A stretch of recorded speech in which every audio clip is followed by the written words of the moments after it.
Hi everyone, it's me again, Annalyn Barillo, isang OFW vlog. So gumagawa po ako ng mga sari-saring tutorial. So yung topic na naman po ngayon is kung paano nga ba gumawa ng playlist dito sa YouTube.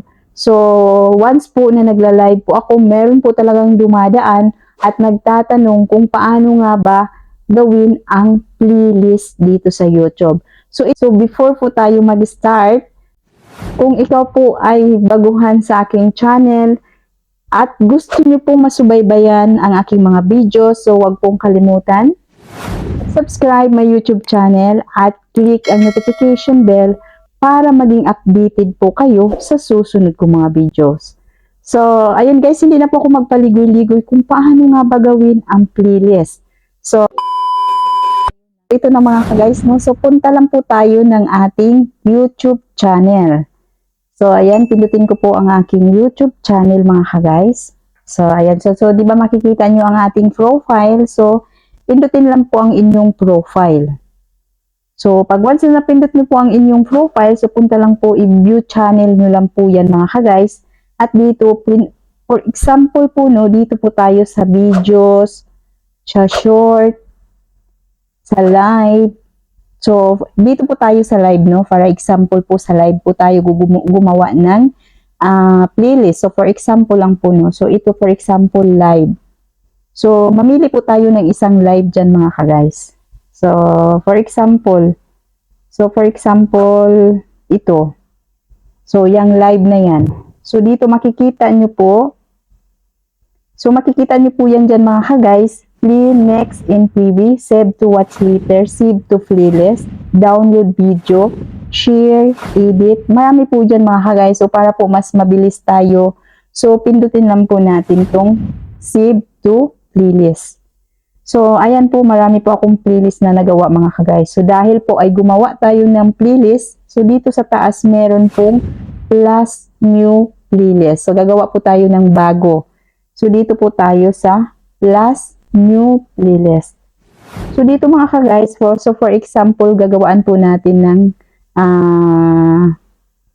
ng title. Kung ano pong gusto nyo ng title, ilagay nyo po yan, live ni Ann. So, for example lang po yan mga ka-guys ha, para mabilis nating makita. So, dito sa private, so visibility, so ilagay nyo po public.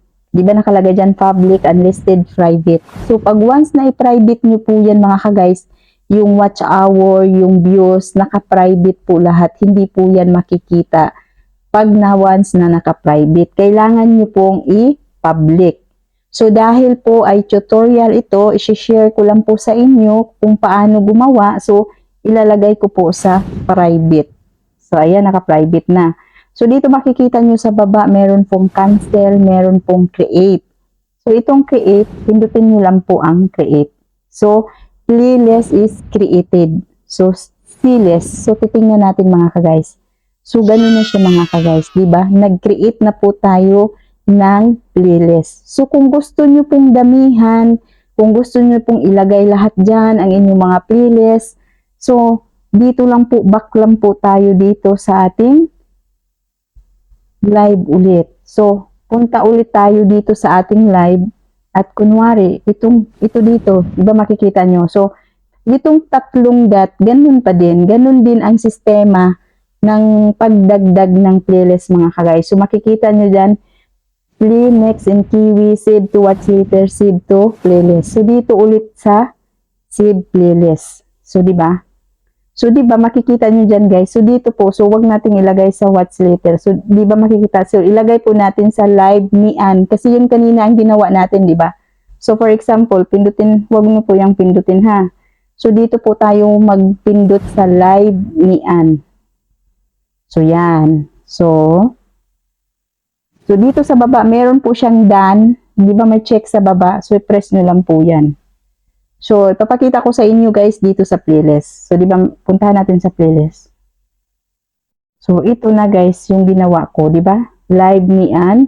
O di ba dalawa na siya ang playlist mga ka-guys. O di ba mga ka-guys? Ganun lang po kasimple kung paano po gumawa ng playlist. Mag-add lang po kayo ng mag-add para po kung gusto nyong marami ang inyong playlist o kung gusto nyo pong lahat ng all video. So, ganun lang po nyo ang gagawin nyo mga ka-guys. I-add nyo lang po sa yung yung sa title din na nilalagay nyo, doon din po nyo siya i-add. So, ganun lang po kasimple guys. Napaka-easy po kapag once na pinanood mo itong aking video kasi step by step po talaga to ang aking pagtuturo. Ayan, kung nagustuhan ulit nyo ang aking content, huwag pong kalimutan, pakibigay naman ng likes dyan at comment sa baba po para malalaman ko po kung ano pong masasabi nyo sa aking content na ito. So, hanggang dito na lang po and maraming salamat po sa inyong panunood and have a nice day. Thank you so much and God bless. Bye-bye po!